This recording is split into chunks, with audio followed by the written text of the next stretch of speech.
Friends, welcome my channel correct गुरु।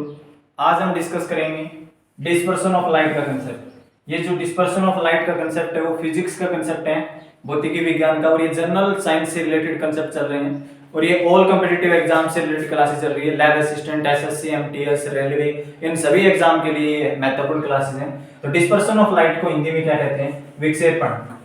प्रकाश का वर्ण विक्षेपण कहा जाता है। प्रकाश का वर्ण विक्षेपण कहा जाता है डिस्पर्सन ऑफ लाइट। आपने dispersion of light 10th class में पढ़ा होगा, उसके बारे में हम डिस्कस करेंगे। ये मोस्ट इंपोर्टेंट कंसेप्ट है, इसको ध्यान से देखिएगा।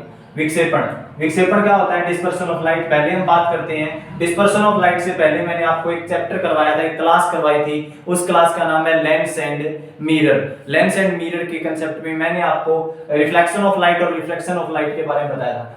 आपने सुना होगा, एक तो होता है रिफ्लेक्शन ऑफ लाइट और एक होता है रिफ्रैक्शन ऑफ लाइट। हिंदी में बात करता हूं तो प्रकाश का परावर्तन, रिफ्लेक्शन ऑफ लाइट को हिंदी में कहते हैं प्रकाश का परावर्तन, और प्रकाश का अपवर्तन होता है रिफ्रैक्शन ऑफ लाइट। अब बात करते हैं रिफ्लेक्शन ऑफ लाइट। जब कोई प्रकाश की किरण किसी चमकीले धरातल से टकराती है, जब कोई प्रकाश की किरण किसी चमकीले धरातल से टकराती है तो वापस उसी माध्यम में चली जाती है, वापस उसी माध्यम में चली जाती है, उसी मीडियम के अंदर चली जाती है। उसे कहते हैं प्रकाश का परावर्तन। क्या कहते हैं? प्रकाश का परावर्तन। क्या होता है? प्रकाश का परावर्तन होता है रिफ्लेक्शन ऑफ लाइट अंग्रेजी में। इसको क्या कहते हैं? जब कोई प्रकाश की किरण किसी शाइनिंग सरफेस, किसी चमकीले धरातल से टकराती है तो वापस उसी माध्यम में चली जाती है, उसे कहते हैं प्रकाश का परावर्तन, रिफ्लेक्शन ऑफ लाइट। और रिफ्लेक्शन किसमें होता है? मिरर। जितने भी मिरर होते हैं, जितने भी दर्पण होते हैं, उनके अंदर क्या होता है?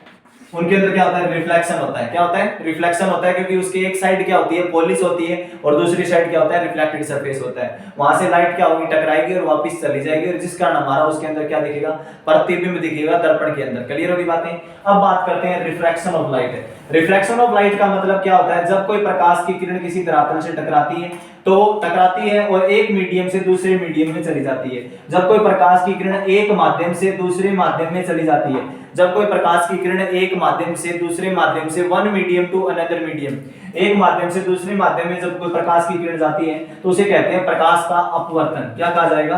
प्रकाश का अपवर्तन। इसको कहते हैं रिफ्रैक्शन ऑफ लाइट। क्या कहते हैं? Refraction of light. और जितने भी लेंस होते हैं, कनकेव लेंस, कन्वेक्स लेंस होते हैं, उनके अंदर क्या होता है? अपवर्तन होता है। अपवर्तन क्यों होता है? उनके किसी भी साइड क्या पॉलिश नहीं होती, दोनों साइड क्या होते हैं? वो ट्रांसपेरेंट होते हैं, पारदर्शी होते हैं, उनके आर पार स्पष्ट दिखाई देता है, जिसके कारण क्या होता है? प्रकाश की किरण एक मीडियम से दूसरे मीडियम में चली जाती है, और उसे कहते हैं प्रकाश का अपवर्तन, refraction of light lens. General science की क्लासेस चल रही है, ऑल कॉम्पिटिटिव एग्जाम से रिलेटेड क्लासेस हैं, और ये फिजिक्स का पार्ट चल रहा है, डिस्पर्सन ऑफ लाइट के बारे में पढ़ रहे हैं। उससे पहले मैं आपको रिफ्लेक्शन बता रहा हूं, अब मैं बताता हूं डिस्पर्सन ऑफ लाइट के बारे में। डिस्पर्सन ऑफ लाइट का मतलब होता है जब कोई प्रकाश की किरण किसी प्रिज्म में से गुजरती है, जब कोई प्रकाश की किरण किसी प्रिज्म में से गुजरती है, कोई ये जैसे प्रिज्म होगी, इस प्रिज्म में से जब कोई प्रकाश की किरण गुजरेगी तो वह 7 रंगों में डिवाइड हो जाएगी। कितने रंगों में डिवाइड हो जाएगी? 7 रंगों में डिवाइड हो जाएगी। उसको क्या कहा जाएगा? प्रकाश का वर्ण विक्षेपण। क्या कहा जाएगा? प्रकाश का वर्ण विक्षेपण। मतलब 7 कलर निकलेंगे। दोबारा सुन लीजिए, जब कोई प्रकाश की किरण किसी प्रिज्म में से, प्रिज्म होती है, ध्यान से सुनिए, प्रिज्म आपने देखी होगी, प्रिज्म, जब कोई प्रकाश की किरण किसी प्रिज्म में से गुजरती है, जब कोई सनलाइट होगी, वो प्रकाश जो सनलाइट होगी वो प्रिज्म में से निकलेगी तो वह कितने कलर में डिवाइड हो जाएगी? 7 रंगों में डिवाइड हो जाएगी। वो 7 रंग कौन कौन से होंगे उसके बारे में बात करते हैं। ऊपर जो कलर होगा वो होगा रेड कलर, और नीचे जो कलर होगा वो होगा वायलेट। ऊपर जो कलर होगा वो कौन सा होगा? रेड, और नीचे कौन सा होगा? वायलेट होगा। और उस कलर को नाम दिया गया है विबग्योर। उसके क्या कहा जाता है? विबग्योर। आपने सुना होगा, VIBGYOR। ये होता है 7 कलर का, VIBGYOR उसको बोलते हैं। तो पहले वाला जो कलर है वो होता है वायलेट। V का मतलब होता है वायलेट, I का मतलब होता है इंडिगो, वायलेट का मतलब होता है बैंगनी, I इंडिगो, I हो गया इंडिगो। B का मतलब होता है ब्लू, और G का मतलब होता है ग्रीन। G का मतलब क्या होता है? ग्रीन। और Y का मतलब होता है येलो, और O होता है ऑरेंज, और R होता है रेड।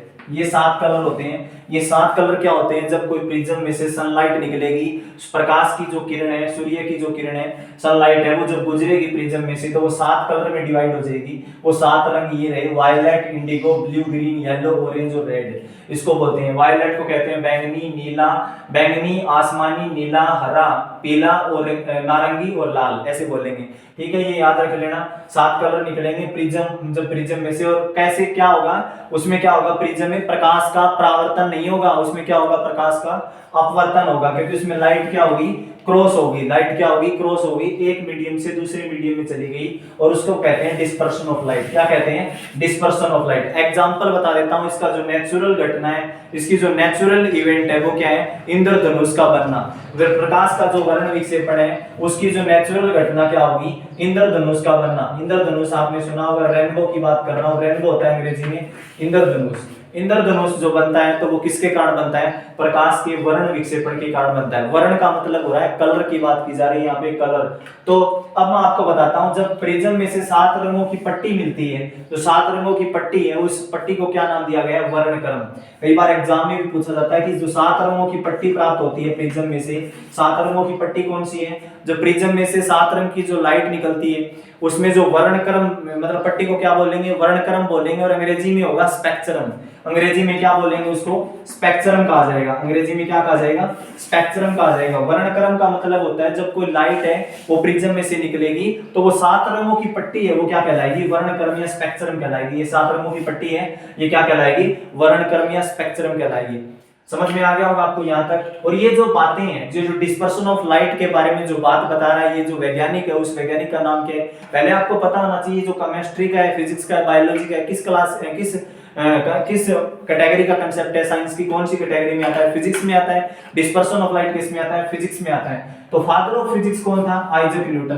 तो ये जो डिस्पर्शन ऑफ लाइट है उसके बारे में भी कौन बता रहा है, न्यूटन बता रहा है। जो विक्षेपण की प्राकृतिक घटना के बारे में या विक्षेपण के बारे में किसने बताया था, आइजैक न्यूटन वैज्ञानिक ने बताया था। और इसके साथ में एक वैज्ञानिक काम कर रहा था, उस वैज्ञानिक का नाम था जॉन डाल्टन। आपको याद रखना है, विक्षेपण की जो घटना है या विक्षेपण के बारे में बताने वाले जो वैज्ञानिक थे उन वैज्ञानिक का नाम था न्यूटन। आइजैक न्यूटन कहा जाता है इनको। और ये फादर ऑफ फिजिक्स, भौतिकी विज्ञान का जो पिता है वो भी आइजैक न्यूटन को कहा जाता है। और इसके साथ में एक वैज्ञानिक और काम कर रहा है और उस वैज्ञानिक का नाम है डाल्टन। कौन है, जॉन डाल्टन और न्यूटन दोनों मिलकर काम कर रहे हैं। और ये जो चीजें बताई जा रही है, प्रकाश का जो वर्ण विक्षेपण है उसमें जो 7 रंग निकल रहे हैं, 7 रंग कौन कौन से हैं, बैगनी, आहे, पी, नाला ऐसे बोलेंगे, विबग्योर बोलेंगे, बैंगनी, नीला, आसमानी, हरा, पीला, नारंगी और लाल। 7 रंग हो गए।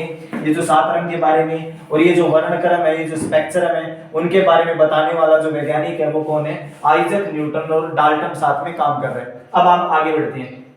जैसे एग्जाम में क्वेश्चन पूछा जाए आपसे कि जब प्रकाश की जो प्रिज्म होता है उसमें जो 7 रंगों की जो पट्टी, 7 रंग निकलते हैं, उसमें जो सबसे ज्यादा एंगल पे, सबसे ज्यादा कोण पे कौन सा रंग मुड़ता है, तो सबसे ज्यादा कोण पे कौन सा रंग मुड़ता है, तो ऊपर कौन सा कलर है, रेड है। तो रेड तो ज्यादा एंगल बनाएगा नहीं, तो कौन सा एंगल बनाएगा सबसे ज्यादा, बैंगनी। बैंगनी रंग है वो सबसे ज्यादा एंगल पे मुड़ता है। ज्यादा कोण या बैंगनी रंग का विचलन सबसे ज्यादा होता है, डिस्पर्शन सबसे ज्यादा किसका होता है, बैंगनी रंग का होता है। लाल रंग का क्या होता है, सबसे कम होता है। लाल रंग सबसे कम कोण बनाता है। देखिए लाल रंग है, ऊपर ही ऊपर है, तो सबसे कम कोण कौन सा बनाएगा, सबसे कम एंगल कौन सा बनाएगा, लाल रंग बनाएगा। और सबसे ज्यादा एंगल कौन सा बनाएगा, बैंगनी बनाएगा। अब बात करते हैं लाल रंग के बारे में पढ़ रहे हैं तो कई बार एग्जाम में क्वेश्चन बनता है जो खतरे के निशान है वो लाल रंग के क्यों बनाए जाते हैं। Danger signal is made of red colour, क्यों, क्योंकि रेड कलर की जो वेवलेंथ है वो सबसे ज्यादा होती है। जो लाल रंग है, जो खतरे के निशान है वो लाल रंग के क्यों बनाए जाते हैं, रेड कलर के इसलिए होते हैं क्योंकि जो लाल रंग की वेवलेंथ होती है, लाल रंग की जो तरंग दैर्ध्य होती है वो सबसे ज्यादा होती है। लाल रंग की जो तरंग दैर्ध्य है वो क्या होती है, सबसे ज्यादा होती है। तरंग दैर्ध्य का मतलब होता है वेवलेंथ। वेवलेंथ हो गया तरंग की लंबाई। जो तरंग की लंबाई होगी वो सबसे ज्यादा किसकी होगी, रेड कलर की होगी। तरंग की लंबाई सबसे ज्यादा किसकी होगी, रेड कलर की होगी। और सबसे कम किसकी होगी, बैंगनी रंग की वेवलेंथ सबसे कम होती है। वायलेट कलर की जो वेवलेंथ है वो सबसे कम, और रेड कलर की जो वेवलेंथ है वो सबसे ज्यादा होती है। आपको यहां तक समझ में आ गया। तो एग्जाम में अगर आपसे क्वेश्चन पूछा जाए कि डेंजर सिग्नल लाल रंग के क्यों बनाए जाते हैं, खतरे के निशान लाल रंग के क्यों बनाए जाते हैं, तो आपका आंसर क्या होना चाहिए, क्योंकि लाल रंग की वेवलेंथ, लाल रंग की तरंग दैर्ध्य सबसे ज्यादा होती है। रेड कलर की जो वेवलेंथ है वो सबसे मैक्सिमम होती है, ज्यादा होती है। क्लियर होगी बातें। उसके बाद में बात करते हैं जो मैंने आपको बताया इंद्रधनुष के बारे में। जो इंद्रधनुष है वो क्यों बनता है, बारिश के टाइम में बनता है। जब बारिश हो रही होती है और वर्षा के जो कण होते हैं, जो रेन ड्रॉप होती है, पानी वर्षा की जो बूंद होती है, बारिश की जो बूंदें होती है वो वायुमंडल में रह जाती है। वायुमंडल में रह जाती है, जैसे ऐसे बूंदें गिरती हैं और एकदम से सूर्य निकल आता है। जब सूर्य की लाइट उस वर्षा जो पानी की बूंदों में से निकलती है और वायुमंडल में कुछ धूल के कण होते हैं, जब सूर्य की किरण उसमें से निकलेगी तो वो क्या बना देगी, एक प्रकार का चित्र बन जाएगा, और वो चित्र क्या होगा, इंद्रधनुष होगा। क्या होगा, वो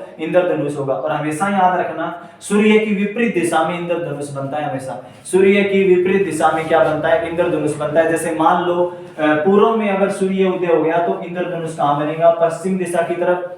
ईस्ट में अगर सूर्य उदय हो गया तो कहां बनेगा, वेस्ट की तरफ। और नॉर्थ, अगर उत्तर में सूर्य उदय हो गया तो दक्षिण में बनेगा, और दक्षिण में सूर्य उदय हो गया तो नॉर्थ में बनेगा।